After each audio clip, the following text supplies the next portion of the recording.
30여 명의 사람들이 생명을 잃었고 많은 사람들이 다치는 상황들을, 또 집이 전부 다 불타는 상황들을 보게 됐죠.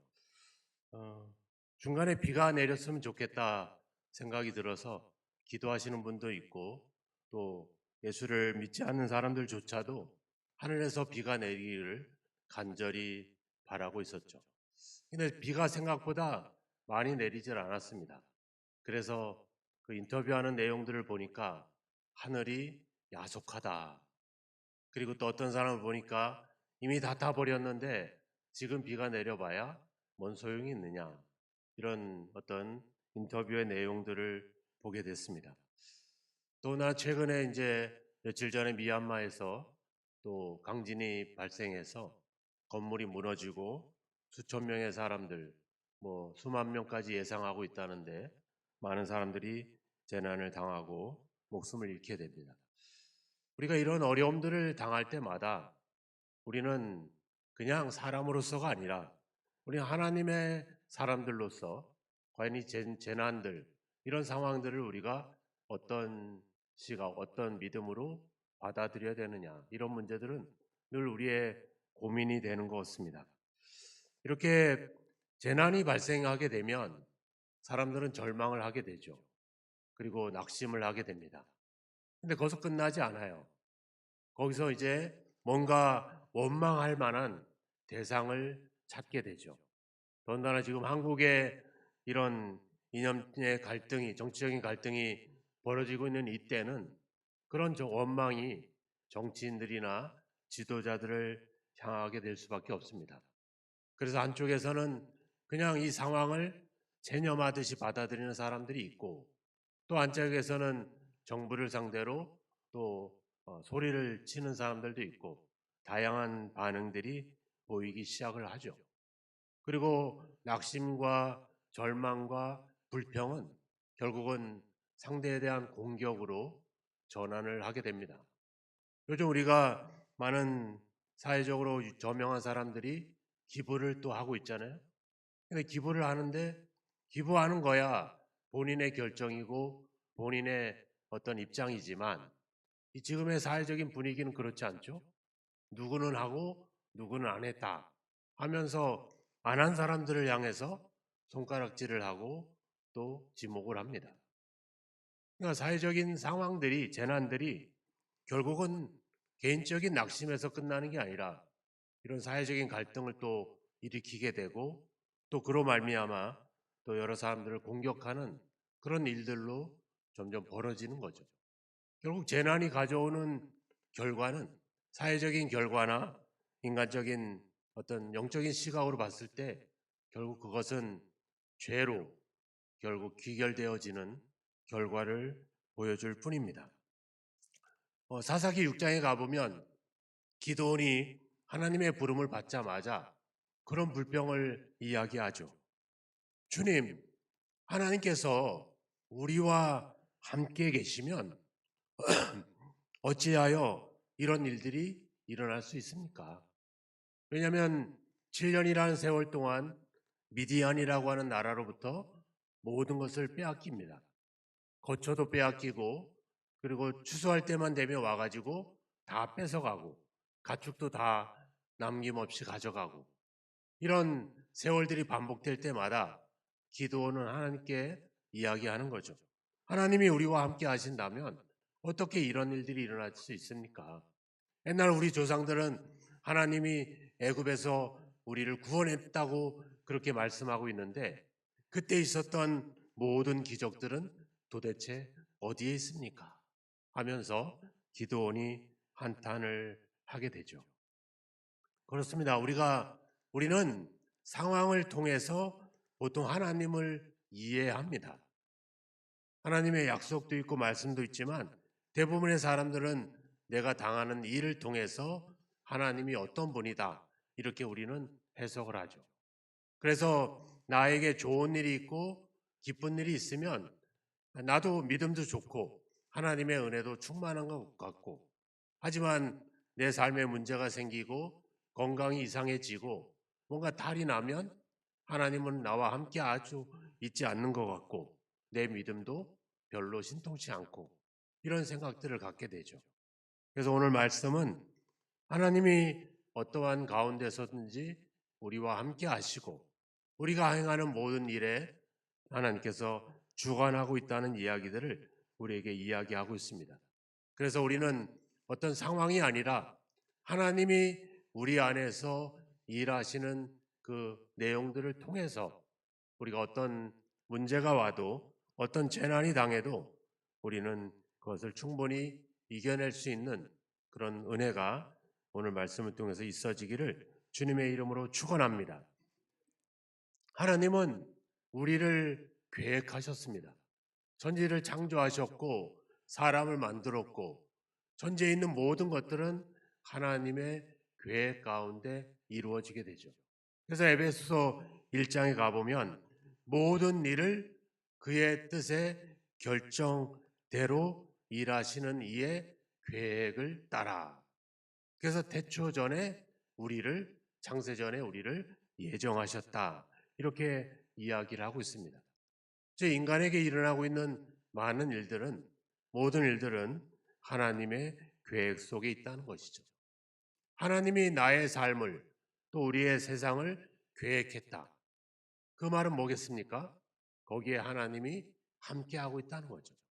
재난에도 함께하고 있고 기쁜 일에도 함께하고 있고 슬픈 일에도 함께하고 있다는 것입니다. 하나님이 없다는 것은 아니죠.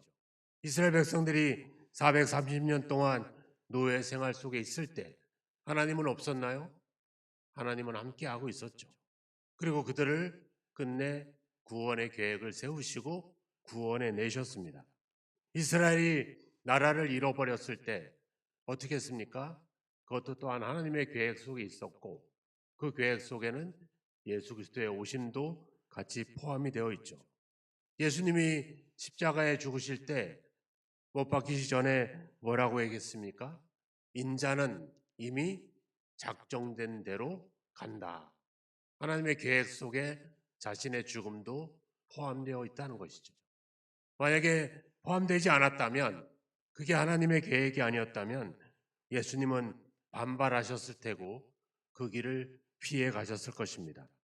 하지만 하나님의 계획하심을 알고 하나님 내가 온 것은 내 뜻을 행하려 하는 것이 아니라 나를 보내신 자의 뜻을 행하려 합니다.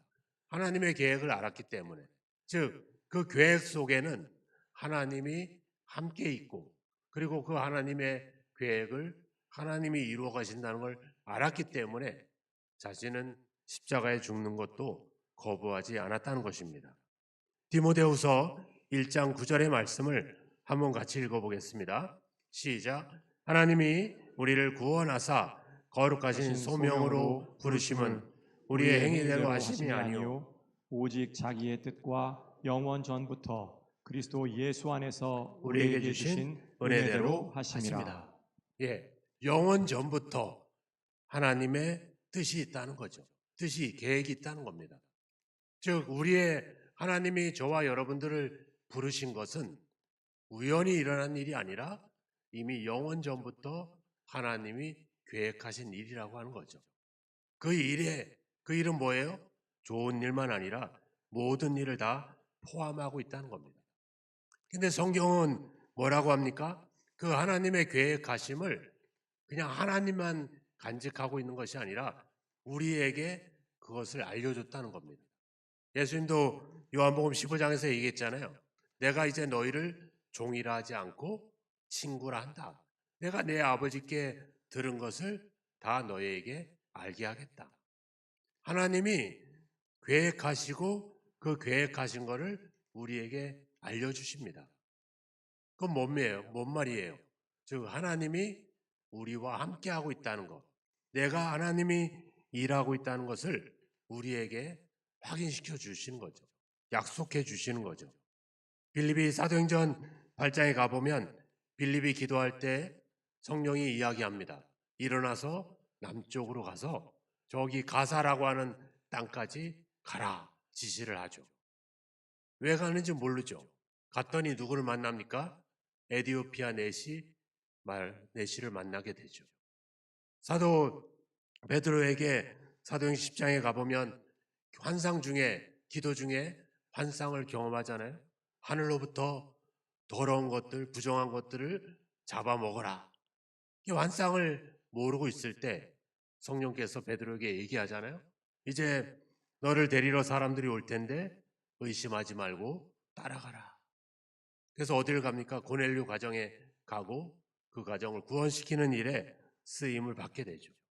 우리가 지지난주에 이 빌립보서에서 바울이 일행을 벗잖아요. 다른 길이 막히고 두로와까지 도착을 해서 마게도냐 환상을 보고 유럽의 복음을 전파하는 계기를 마련하게 되죠. 그러니까 하나님이 계획해 놓으시고 그 계획하신 일을 가지고 실제로 일하신다는 겁니다. 일하실 때 우리에게 그걸 알려주시고 우리와 함께 그 일들을 이루어 나가게 하시는 거죠. 다윗이 하나님의 성전을 건축하고 싶었습니다. 그런데 하나님이 허락하지 않았죠. 근데 하나님이 뭐라고 얘기하냐면 내가 양떼를 몰던 너를 이스라엘의 주권자로 세우지 않았느냐? 내가 너의 대적을 모두 물리치지 않았느냐? 내가 너를 이제 방황하던 곳에서 한 곳에 거주할 수 있도록 해주지 않았느냐? 이제는 내가 너의 아들을 통해, 너의 씨를 통해 성전을 건축하게 될 것이고 그의 나라는, 그의 왕조는 영원히 견고하게 될 것이다. 이렇게 약속을 합니다. 그래서 다윗이 무슨 얘기를 하냐면 종의 집에 대하여 먼 장래까지 말씀하셨사오니 하나님이 나를 존귀한 자들과 같이 하셨습니다. 이렇게 고백을 하죠. 하나님은 하나님의 계획하심과 역사하심과 일하심을 우리에게 알려준다는 겁니다. 꿈을 통해서, 환상을 통해서, 또 이 성경을 통해서 그 뜻을 우리에게 분명하게 말씀하고 있다는 것이죠. 근데 우리는 왜 그걸 모를까요? 재난을 당하고 어려움을 당하면 하나님이 없는 것 같고, 좋은 일이 있고 기쁜 일이 있으면 하나님이 함께하는 것 없고, 우리는 왜 그런 판단을 할까요? 야고보서의 말씀을 같이 한번 읽어보겠습니다. 네, 내 형제들아, 형제들아 너희가 여러 가지 시험을 당하거든 온전히 기쁘게 여기라. 이는 너희 믿음의 시련이 인내를 만들어 내는 줄을 너희가 알미라. 인내를 온전히 이루라. 네, 다 읽었나요? 안 넘겨주시나요? 네, 이는 너희로 온전하고 구비하여 조금도 부족함이 없게 하려 함이라. 너희 중에 누구든지 지혜가 부족하거든 모든 사람에게 후히 주시고 꾸짖지 아니하시는 하나님께 구하라. 그리하면 주시리라. 네, 하나님이 계획하셨고 그 계획 속에는 시험도 시련도 있다는 겁니다. 근데 그 목적이 뭐였습니까?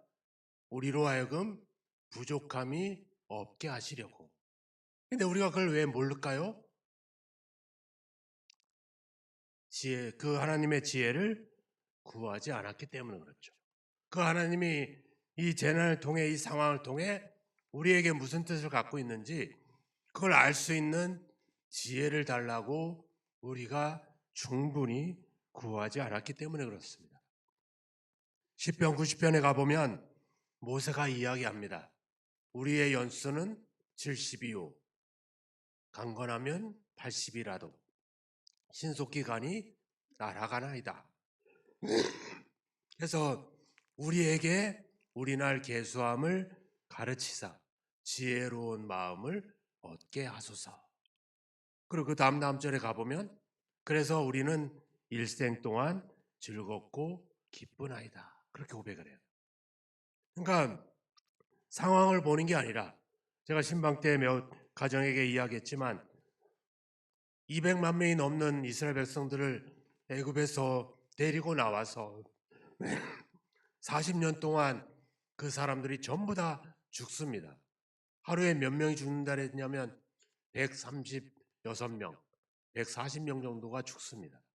이걸 지도자가 매일 목격을 하는 거죠. 얼마나 절망스럽습니까? 근데 모세가 얘기하는 거죠. 우리에게 지혜로운 마음을 얻게 하소서. 하나님의 은혜를 알고 약속한 가나안 땅을 알고 하나님이 그 와중에도 여전히 함께하고 있다는 것 보여주셨잖아요. 구름 기둥과 불 기둥으로 만나로 하나님은 함께하고 있다고, 하나님이 일하고 있다고 보여주셨죠. 그걸 알 수 있는 지혜로운 마음을 얻게 하소서. 그러니까 모세는 평생 동안 즐겁고 기쁘게 지낼 수밖에 없었죠. 하나님의 일하심, 하나님이 우리와 함께 하심을 알았기 때문에. 근데 우리가 그 지혜를 하나님께 구하지 않았다는 것입니다. 그래서 성경은 이야기하잖아요. 지혜가 부족하거든 구하라. 그리하면 주시리라. 재난을 당하고 삶의 문제를 당할 때 구하시기 바랍니다. 재난을 피해달라고, 재난을 막아달라고, 비를 내려달라고가 아니라 이 재난 속에 담겨 있는 하나님의 선하신 뜻은 무엇입니까? 이 어려움을 통해서 하나님이 계획하시고 목적하시는 일은 무엇입니까? 그리고 그 하나님의 계획하심과 일하심을 믿고 저는 절망보다는 하나님께 맡기고 기뻐하고 감사하겠습니다. 우린 그런 믿음의 시각이 우리에게 필요하다는 것입니다. 우리가 부모가 자녀를 낳잖아요. 아이를 낳아요. 그리고 아이가 그냥 지멋대로 자라도록 내버려두지 않습니다. 뭔가 이 아이를 통해서 이루려고 하는 어떤 계획들을 가지고 있죠. 그리고 그 계획을 이루어갈 수 있도록 아이들을 지켜줍니다. 때로는 아이들이 다른 길을 가고 말을 안 듣고 생각한 것과 다른 방향으로 갈 때 부모는 그 자녀를 바르게 인도해 줄 책임이 있는 거죠. 우리가 하나님의 자녀라고 하는 사실은 바로 하나님이 우리에게 부모로서의 책임을 갖고 있다는 겁니다. 그래서 하나님은 우리가 다른 길로 가지 않도록 우리를 인도하시는 거죠. 누가복음 11장에 가보면 생선을 달라고 하면 뱀을 주며 알을 달라고 하면 정갈을 줄 자가 누가 있냐. 너희가 악할지라도 자식에게 좋은 것을 줄 줄 알거든. 하늘의 아버지께서 성령을 주시지 않겠느냐. 누구에게? 구하는 자에게. 그리고 하나님은 우리에게 무엇보다도 이 성경을 주셨죠. 이 성경이 바로 뭡니까? 나를 바른 믿음의 길로 안내하시는 내 아버지의 이야기입니다. 내 아버지의 일기고 내 아버지의 말씀이라고 하는 겁니다. 하나님은 지금도 우리의 길을 인도하시기 위해서 성경을 통해서 우리에게 이야기해 주고 있는 거예요. 우리에게 말씀하고 있는 겁니다. 그 사실은 바로 뭐겠어요? 하나님이 여전히 우리와 함께하고 있고 우리의 삶을 인도하고 계시고 우리 안에서 행하고 있다. 이거를 우리에게 말씀하고 있는 거죠. 뿐만 아니라 하나님은 직접 우리에게 역사하셨죠? 어떻게? 영으로, 성령으로 우리와 함께하고 있습니다. 아까도 베드로나 빌립이나 수많은 사도들이 성령의 인도함을 받았죠. 요한일서 2장의 말씀을 한번 같이 읽어보겠습니다. 너희는 주께 받은 바 기름 부음이 너희 안에 거하나니 아무도 너희를 가르칠 필요가 없고 오직 그의 기름 부음이 모든 것을 너희에게 가르치며 또 참되고 거짓이 없나니 너희를 가르치신 그대로 주 안에 거하라. 우리 안에 뭐가 있다? 기름 부음이 있다. 성령이 있다. 고린도전서 3장에서 얘기했잖아요. 너희가 하나님의 성전인 것과 하나님의 성령이 너희 안에 거하시는 것을 알지 못하느냐. 하나님은 우리와 함께하고 있다는 것, 하나님이 일하고 있다는 것, 하나님이 인도하고 있다는 것을 자신이 직접 성령으로 우리 안에서 말씀하고 있다는 거예요. 우리를 인도하고 있다 이렇게 약속하고 있다는 겁니다. 자, 부모가 자녀들의 삶을 계획하기도 하고 인도합니다. 부모가 바라는 게 뭘까요? 여러분들이 여러분들 자녀를 통해 바라는 것 바가 뭘까요? 부모가 행복한 거? 부모가 호강하는 거? 아니죠. 뭐예요? 자식이 행복한 거. 자식이 바른 길을 가는 거. 그래서 나중에 자식들이 엄마 고맙습니다. 아버지 감사해요. 엄마 아빠 있어서 저는 너무 든든합니다. 그거 한마디 들으려고 자녀들을 키우는 거예요. 하나님도 동일합니다. 하나님이 우리에게 원하시는 게 뭘까요? 하나님 감사합니다. 하나님 없이 이런 일들이 불가능했습니다. 모든 것이 하나님의 은혜입니다. 하나님은 그 영광을 받기를 원하신다는 겁니다. 우리를 통해서. 그래서 그 영광을 위해서 우리의 길을 인도하는 거죠. 시편 23편에 나오잖아요. 자기 이름을 위하여 의의 길로 인도하신다. 네. 자기 이름을 위하여, 하나님의 영광을 위하여. 그저 내 자녀가 내 이름을 더럽히지 않고 내가 살아온 세월들을 헛되지 않다는 것을 인정해주는 그 정도로 우리는 부모는 충분하잖아요. 하나님도 동일하게 이야기합니다. 그래서 목자의 비유를 하잖아요.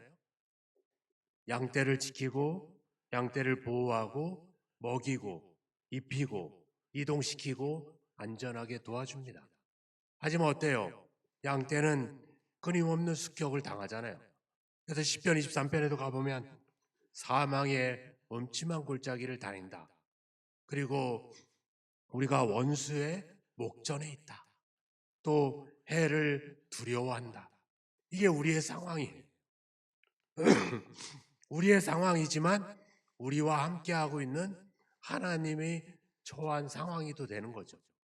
그럼에도 불구하고 그분이 우리를 인도하신다. 우리를 이끌어 주신다. 이야기하고 있죠. 부족함이 없으리로다. 푸른 물밭에 누이시는도다. 쉴만한 물가로 인도하시는도다. 내 영혼을 소생시킨다. 나와 함께 하신다. 나에게 상을 차려주시고 내 잔이 넘치게 하신다. 그리고 영원히 하나님의 집에 살게 하신다.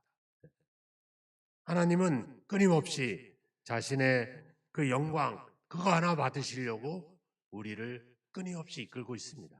우리의 처한 상황은, 우리의 완강은 만만치 않게 음침한 골짜기로 또 해를 두려워야 되고 원수의 목전에 놓여 있다. 이렇게 말하고 있는 것이죠.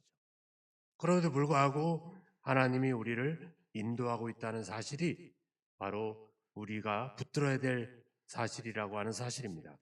오늘 본문 12절에도 보시면 그러므로 나의 사랑하는 자들아 너희가 나 있을 때뿐 아니라 더욱 지금 나 없을 때에도. 지금 빌립보 성도들이 처해 있는 상황은 뭡니까? 사도 바울이 없다는 겁니다.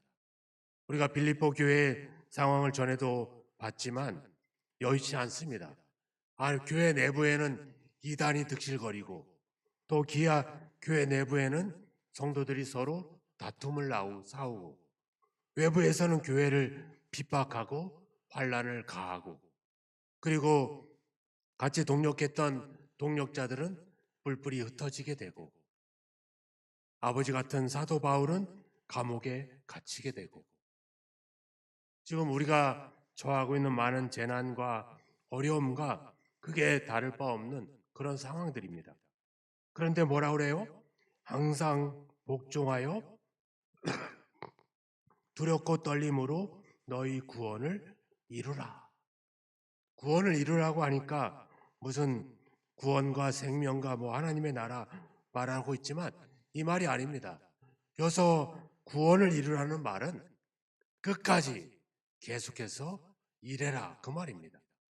지금 우리가 엄청난 상황에 놓여 있지만 포기하지 말고 끝까지 어떻게 두렵고 떨림으로 즉 하나님을 경외함으로 계속해서 포기하지 말고 일을 해라 그 이야기를 하고 있는 거죠. 왜? 13절에 나와 있죠. 너희 안에 같이 읽겠습니다. 너희 안에 행하시는 이는 하나님이시니. 하나님이시니 자기의 기쁘신 뜻을 위하여 너희에게 소원을 두고 행하게 하시나니. 네, 뭐가 있다는 거예요? 우리 안에 하나님이 뜻을 두고 그 뜻을 행하신다는 겁니다. 하나님이 행하시고 있기 때문에, 즉 하나님은 우리의 고난과 우리의 재난과 우리의 문제를 외면하고 그 상황에서 멀리 떨어져 있는 분이 아니라 우리 안에서 함께 그 고난을, 그 재난을 아파하고 같이 그 일을 행하고 있다는 겁니다. 그렇기 때문에 우리는 끝까지 포기하지 말아야 된다라고 하는 것이죠. 그래서 14절에 나와 있죠. 모든 일을 원망과 시비가 없게 하라.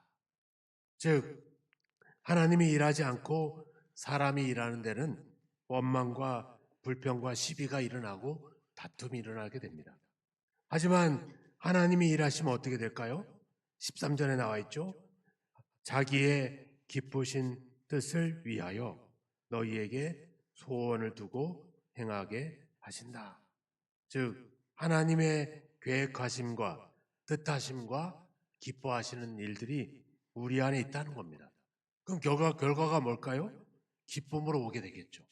원망과 시비와 불평이 아니라 하나님의 계획하심과 인도하심을 믿고 나아갈 때, 끝까지 포기하지 않고 일하게 될 때 거기에는 하나님의 기쁨이 있다, 이렇게 우리에게 말하고 있습니다.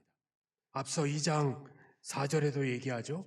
각각 자기 일을 돌볼 뿐 아니라 또한 다 각각 다른 사람들의 일을 돌보아 나의 기쁨을 충만하게 하라.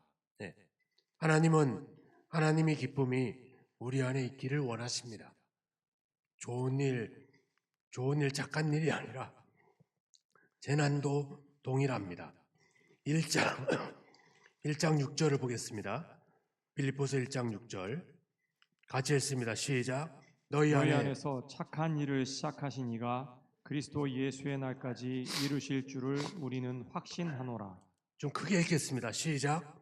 너희 안에서 착한 일을 시작하신 이가 그리스도 예수의 날까지 이루실 줄을 우리는 확신하노라. 네, 제가 목감기가 걸려가지고 저만 아픈 게 아니라 다 아프신 것 같아. 네. 하나님이 시작하셨다는 거예요. 하나님이 이루신다는 겁니다. 우리는 그걸 믿고 그것을 신뢰해야 된다라고 하는 겁니다. 우리가 아니라, 우리의 상황이 아니라 하나님이 시작하셨고 하나님이 결국 이루실 것이라고 하는 이 사실. 로마서 8장에도 얘기했잖아요.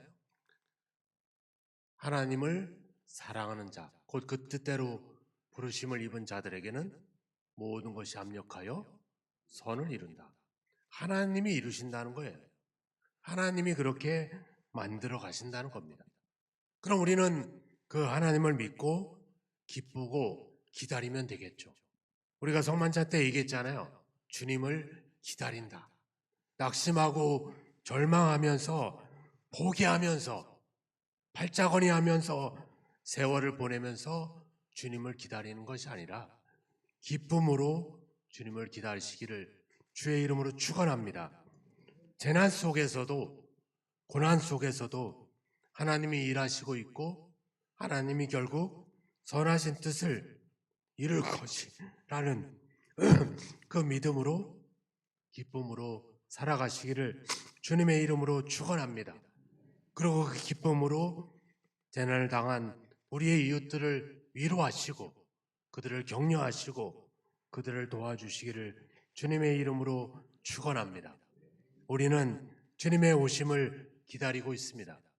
그때까지 주님은 아무 일도 안 하는 것이 아니라 우리 안에서 일하시고 있고 우리 안에서 계획하시고 있고 그 계획을 이루기 위해서 우리와 함께 일하시고 있습니다. 그분이 우리의 삶을 인도하고 있습니다. 원망하지 마시고 낙심하지 마시고 절망하지 마시고 하나님의 계획하심과 그분이 만들어낼 놀라운 결과를 생각하면서 항상 기쁨으로 믿음으로 살아가시기를 주님의 이름으로 축원합니다. 그리고 재난 속에서도 기뻐할 줄 알고 재난 속에서도 감사하는 그 모습을 통해서 여러분들의 이웃들에게 소망을 주고 희망을 주고 기쁨을 나누시기를 주님의 이름으로 축원합니다. 모든 일을 원망과 시비가 없이 하라. 내가 하는 모든 일에 원망이 있다면, 시기가 있다면, 불평이 있고 공격하는 것들이 있다면 그것은 하나님이 하시는 일이 아닙니다. 기쁨이 있다면 그 일은 하나님이 행하시는 일일 것입니다. 하나님이 나를 계획하시고 나의 삶을 인도하시고 그리고 그 계획하시는 것을 우리 안에서 직접 행하시는 것을 기억하시고 그 하나님께 지혜를 구하고 그 하나님의 인도하심을 믿으셔서 여러분들 삶의 어떤 상황에도 기쁨과 감사가 하나님의 기쁨이 충만한 저와 여러분이 되시기를 주님의 이름으로 축원합니다. 기도하겠습니다. 하나님 아버지, 우리가 재난을 당하고 고난을 당할 때 때로는 원망하고 불평했음을 고백합니다. 하나님이 없는 양, 하나님이 함께하지 않는 것처럼 불신자와 같이 행했던 우리의 모습을 회개합니다. 이제 우리의 삶을, 우리의 역사를 계획하시고 또 그것을 이루어내시는 하나님이 계심을 믿고 의지합니다.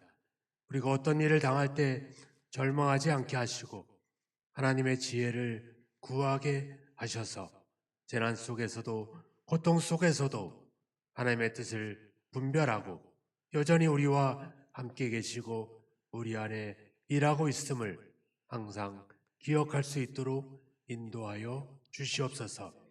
하나님 아버지, 우리는 끊임없는 위험에 노출되어 있습니다.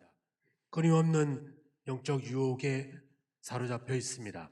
하나님, 우리와 함께 하시는 하나님을 믿고 그 하나님을 신뢰하며 어떤 상황에도 포기하지 않고 끝까지 계속해서 일하여 나아갈 수 있는 저희들이 될 수 있도록 주님 도와 주시옵소서.